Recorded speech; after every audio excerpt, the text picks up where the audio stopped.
విహారీ ఒంటరిగా కనక మహాలక్ష్మి గురించి ఆలోచిస్తూ ఉంటాడు. నా వల్ల ఎవరు కూడా సఫర్ అవ్వకూడదు అనుకున్నాను. పాపం ఆ అమాయకురాలైన ఆ అమ్మాయి ఎక్కడుందో ఏంటో. ఆ అమ్మాయిని సేఫ్గా వాళ్ళ అమ్మా నాన్న దగ్గరకు వచ్చే వరకు నేను ప్రశాంతంగా ఉండలేను. నేను డల్గా ఉంటే ఇంట్లో వాళ్ళందరికీ కూడా అనుమానం వస్తుంది. ఏదో ఒకటి చెయ్యాలి అని చెప్పి విహారీ మనసులో అనుకుని వెంటనే తన ఫ్రెండ్కి ఫోన్ చేస్తాడు.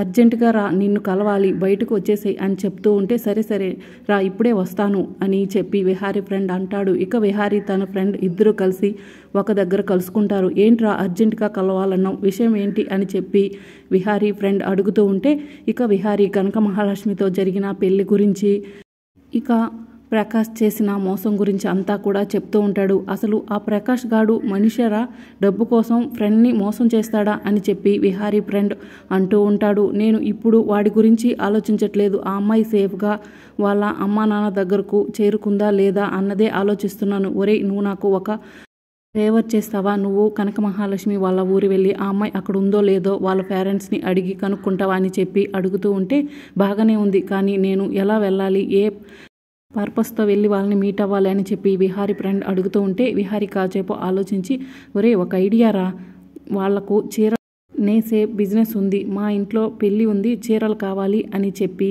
వెళ్ళరా అని చెప్పి విహారీ చెప్తాడు. ఈ ఒక్క ఐడియా చాలురా, ఈ ఒక్క ఐడియాతో ఆ అమ్మాయి ఇంటికి వెళ్ళి ఆ అమ్మాయి గురించి వివరాలన్నీ తెలుసుకుని వెంటనే నీకు ఇన్ఫర్మేషన్ ఇస్తాను అని చెప్పి విహారీ ఫ్రెండ్ చెప్తూ ఉంటాడు.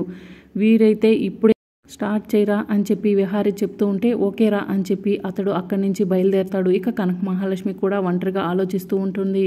విహారీతో జరిగిన పెళ్లి గురించి గుర్తు తెచ్చుకుంటూ ఉంటుంది. మన పెళ్ళి ఒక అబద్ధం కనక మహాలక్ష్మి అని చెప్పి విహారీ చెప్పిన మాటలు గుర్తు తెచ్చుకుంటుంది. అలాగే సహస్ర వచ్చి కనక మహాలక్ష్మి మెడలో నుంచి దండను లాక్కున్న విషయాన్ని గుర్తు తెచ్చుకుంటూ ఉంటుంది. నేనేం పాపం చేశాను, నాకే ఎందుకు ఇలా జరుగుతుంది అని చెప్పి కనక మహాలక్ష్మి బాధపడుతూ ఉంటే అందరూ మంచిగా ఉండాలి, అందరికీ సంతోషంగా ఉండాలి, ఆలోచించడమే నేను చేసింది తప్ప అని చెప్పి విహారీ మనసులో అనుకుంటూ ఉంటాడు. ఇక మరోవైపు విహారీ ఇంటికి వస్తాడు. కాలింగ్ బెల్ కొడుతూ ఉంటే ఇక అప్పుడు కనక మహాలక్ష్మి బెల్ మోగుతుంది. ఎవరైనా డోర్ తీయడానికి ఉన్నారో లేరో అని చెప్పి మెల్లగా కిందకి వస్తూ ఉంటుంది. వెళ్ళి డోర్ ఓపెన్ చేస్తుంది. అదే టైంకి విహారీ తన ఫ్రెండ్తో ఫోన్ చేస్తూ మాట్లాడుతూ ఉంటాడు. ఇలా ఫోన్ చేశావు అని చెప్పి అని అడుగుతూ ఉంటే ఏం లేదురా అని చెప్పి అతను చెప్తూ ఉంటే ఒరేయ్, నేను నిన్ను ఇబ్బంది పెడుతున్నానని అనుకోకుండా అని చెప్పి అంటూ ఉంటాడు. ఫ్రెండ్గా నీకు ఈ చిన్న సహాయం నేను చేయలేనురా, డోంట్ వరీ, నో ప్రాబ్లం, ఇద్దరం కలిసి సాల్వ్ చేద్దాం అని చెప్పి అతను చెప్తూ ఉంటాడు. ఇక అప్పుడే కనక మహాలక్ష్మి వచ్చి డోర్ ఓపెన్ చేస్తుంది. బాబు బాబు అని చెప్పి విహారీని పిలుస్తూ ఉంటుంది. విహారీ ఫోన్ మాట్లాడుతూ కనక మహాలక్ష్మి మాటను వినిపించుకోడు. ఇక ఇంతలో అంబిక వచ్చి ఏంటి ఇక్కడున్నావు అని చెప్పి అడుగుతూ ఉంటే ఎవరో బెల్ కొట్టారు, డోర్ ఓపెన్ చేద్దామని వచ్చాను అని చెప్పి కనక మహాలక్ష్మి చెప్తూ ఉంటే సరే వెళ్ళు అని చెప్పి అంబిక అంటుంది. ఒక్క నిమిషం ఆగు, బెల్ కొడితే డోర్ ఓపెన్ చేయడానికి వచ్చావా, లేకపోతే ఏదైనా ప్లాన్ చేసావా అని చెప్పి అంబిక అంటూ ఉంటే ఇక కనక మహాలక్ష్మి బాధపడుతూ ఉంటే నువ్వు అంత ఓవర్ యాక్టింగ్ చేయకు, వెళ్ళు అని చెప్పి అంబిక చెప్పడంతో ఇక కనక మహాలక్ష్మి బెడ్రూమ్లోకి వెళ్ళిపోతుంది. ఇక విహారీ ఇంట్లోకి రాగానే అంబిక విహారీని చూసి ఈ టైంలో ఎక్కడికి వెళ్ళావరా అని చెప్పి అడుగుతూ ఉంటే ఫ్రెండ్ ఫోన్ చేశాడు, బయటికి వెళ్ళాను అని చెప్పి విహారీ చెప్తూ ఉంటాడు. ఈ టైంలో బయటికి వెళ్ళడం అంత మంచిది కాదు, హెల్త్ అప్సెట్ అవుతుంది. అవును, మన కంపెనీకి సంబంధించిన ఒక ఫైల్ మీద నువ్వు సైన్ చేయాలి, సైన్ చేస్తావా అని చెప్పి అంబిక అడుగుతూ ఉంటే బాగా టైట్గా ఉన్నాను అత్త, రేపు చేస్తానని చెప్పి విహారీ అంటాడు.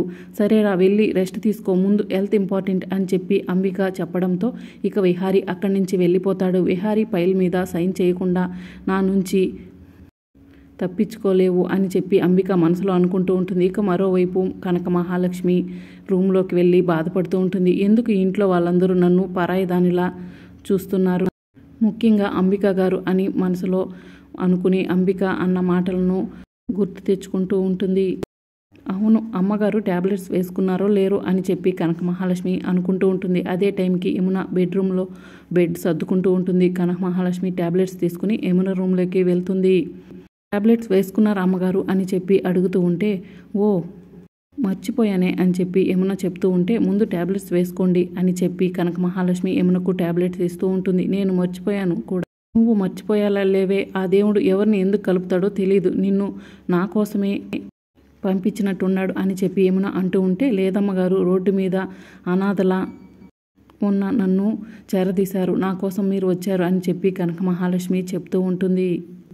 అమ్మ లక్ష్మి, మీ వాళ్ళు ఎవరైనా ఫోన్ చేశారా అని చెప్పి యమున అడుగుతూ ఉంటే కనక మహాలక్ష్మి బాధపడుతూ ఉంటే, నిన్ను బాధ పెట్టాలని కాదమ్మా, నువ్వు ఎక్కడ ఉన్నా కూడా సంతోషంగా ఉండాలని అని చెప్పి యమున చెప్తూ ఉంటే ఇక కనక మహాలక్ష్మి వెళ్ళిపోతూ ఉంటే ఎదురుగా వసుధ కనిపిస్తుంది. వసుధ చేతికి ఉన్న గాజులు కనక మహాలక్ష్మి అలాగే చూస్తూ ఉంటుంది. ఇక కనక మహాలక్ష్మి వెళ్ళిపోగానే వసుధ యమునతో ఇలా అంటూ ఉంటుంది, వదిన, ఈ అమ్మాయి నిజంగా మీ ఊరు అమ్మాయేనా? ఎందుకో నా చేతుల వైపు అదోలా చూస్తుంది. నా చేతుకు నేను బంగారు గాజులు వేసుకున్నాను, ఆ అమ్మాయి పై నాకెందుకో అనుమానంగా ఉంది అని చెప్పి వసుధ చెప్తూ ఉంటే, వసుధ, లక్ష్మి గురించి తప్పుగా ఆలోచించకు. ఆ అమ్మాయికి డబ్బున్నా బంగారం అన్నా అస్సలు వ్యామోహం లేదు. అలాంటి ఆలోచన ఉంటే నేను ఈ ఇంటికి తీసుకొచ్చేదాన్నే కాదు. చాలా మంచి అమ్మాయి అని చెప్పి యమున చెప్తూ ఉంటే, నేనంటే వదిలేస్తున్నాను వదిన, కానీ పద్మక్క అలాగే అంబికక్క గురించి నీకు తెలుసు కదా అని కనక మహాలక్ష్మి వాళ్ళ కంటపడిందనుకో, ఈ ఇంట్లో నుంచి బయటకు గెంటేస్తాయని కూడా వెనకాడరు అని చెప్పి వసుధ చెప్తూ ఉంటుంది. సరే వదిన, ఈ శారీస్ తీసుకో, నేను వెళ్తాను అని చెప్పి వసుధ యమునకు శారీస్ ఇచ్చి అక్కడి నుంచి వెళ్ళిపోతుంది. కనక మహాలక్ష్మి చాలా మంచి అమ్మాయి, ఈ ఇంటికి అతిథిగా వచ్చింది. ఈ ఇంట్లో వాళ్ళందరూ పని మనిషిలా చూస్తున్నా కూడా పాపం బాధపడట్లేదు. అలాంటి కనక మహాలక్ష్మి ఈ ఇంట్లో ఎటువంటి అవమానం జరగకూడదు, ఎవరి వల్ల ఇబ్బంది పడకూడదు అని చెప్పి యమున మనసులో అనుకుంటూ ఉంటుంది. ఇక మరోవైపు ఆదికేశవులు చాలా సంతోషంగా ఇంటికి వచ్చి గౌరీ గౌరీ తొందరగా ఇలా రావే అని చెప్తూ పిలుస్తూ ఉంటాడు. ఏంటండి అని చెప్పి గౌరీ వచ్చి అడగగానే, చూసావా ఈరోజు పేపర్ చూసావా, అల్లుడు గారు కనకం ఫోటోని పేపర్లో వేశారు, మన ఊరి ప్రెసిడెంట్ గారు ఈ ఫోటోని ఎంతమంది చూపిస్తున్నారో ఏంటో అని చెప్పి గౌరీకి చాలా సంతోషంగా చూపిస్తూ ఉంటాడు. ఇక అదే పేపరు విహారి ఇంటికి కూడా వెళ్తుంది. పేపర్ అని చెప్పి పేపర్ బాయ్ అనగానే ఇక భక్తవత్సలు, అమ్మ లక్ష్మి వెళ్ళి ఆ పేపర్ తీసుకురా అని చెప్తూ ఉంటే కనక మహాలక్ష్మి వెళ్ళి పేపర్ తీసుకుని భక్తవత్సలకి ఇస్తుంది. అమ్మ లక్ష్మి, నా కళ్ళజోడు పైన ఉంది, వెళ్ళి తీసుకురా అని చెప్పి భక్తవత్సలు చెప్తూ ఉంటే, ఇప్పుడే వెళ్ళి తీసుకొస్తానండి అని చెప్పి కనక మహాలక్ష్మి చెప్తూ ఉంటుంది. మరోవైపు విహారి ఒంటరిగా ఉంటే అంబిక విహారీ దగ్గరికి వచ్చి, విహారీ, రాత్రి మాట్లాడుకున్నాం కదా, ఫైల్ మీద సైన్ చేస్తావా అని చెప్పి అడుగుతూ ఉంటుంది. ఓ మర్చిపోయాను, తీసుకురా అత్త, చేస్తాను అని చెప్పి విహారీ చెప్తూ ఉంటాడు. ఇక విహారీ కరెక్ట్గా ఫైల్ మీద సైన్ చేయబోతూ ఉంటే కరెక్ట్గా విహారీ ఫ్రెండ్ ఫోన్ చేస్తూ ఉంటాడు. సరేరా, నేను ఇప్పుడే హాస్పిటల్కి వస్తాను అని చెప్పి విహారీ చెప్తాడు. అత్త, ఫైల్ మీద రేపు సైన్ చేస్తాను, ఇప్పుడు అర్జెంటుగా వెళ్ళాలి అని చెప్పి విహారీ వెళ్తూ ఉంటే, వాడెవడో ఈ టైంలోనే ఫోన్ చేస్తాడు అని చెప్పి అంబిక మనసులో అనుకుంటూ ఉంటుంది. ఇక కనక మహాలక్ష్మి కళ్ళజోడు తేవటానికి అలా పక్కకు వెళ్ళేసరికి విహారీ స్ట్రైట్గా కిందకి వెళ్ళిపోతాడు. ఇద్దరు కూడా ఒకరికొకరు ఎదురుపడరు. ఇక కనక మహాలక్ష్మి భక్తవత్సలకి కళ్ళజోడు ఇవ్వగానే భక్తవత్సల పేపర్ చదువుతూ ఉంటాడు. ఏవండి, ఒకసారి ఇలా వస్తారా అని చెప్పి కాదంబరి పిలుస్తూ ఉంటే, వస్తున్నా అని చెప్పి భక్తవత్సలం చెప్తాడు. ఇక భక్తవత్సలం విహారీ కనక మహాలక్ష్మి ఫోటోని చూడకని పేపర్ అక్కడ పెట్టేసి వెళ్ళిపోతాడు. ఇక మరోవైపు ఆదికేశవులు గౌరీ చాలా సంతోషపడుతూ ఉంటారు.